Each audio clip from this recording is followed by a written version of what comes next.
Multiplication trick by 99. Let's try multiplying one-digit number by 99. 9 times 3, 27. Add the digits, 2 plus 7, 9. The answer is 297. 9 times 5, 45. 4 plus 5, 9. The answer is 495. 9 times 7, 63. 6 plus 3, 9. The answer is 693.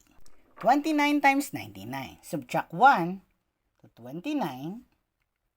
That will be 28. Then let's subtract 28 to 99. 9 minus 8, 1. 9 minus 2, 7. So the answer is 2,871. Subtract 1 to 83. That is 82. Then let's subtract 82 from 99. 9 minus 2, 7. 9 minus 8, 1. So the answer is 8,270. Let's try another example.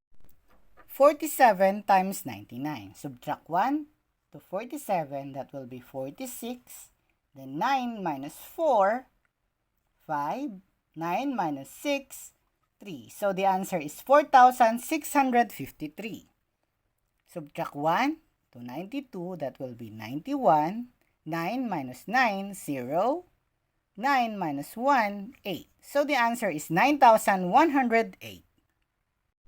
486 times 99. Copy 486. Then put 2 zeros. Then subtract 486.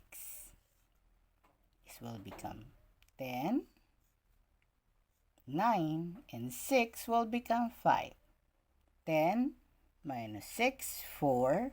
9 minus 8, 1. 5 minus 4, 1. Then bring down 48. So the answer is 48,114.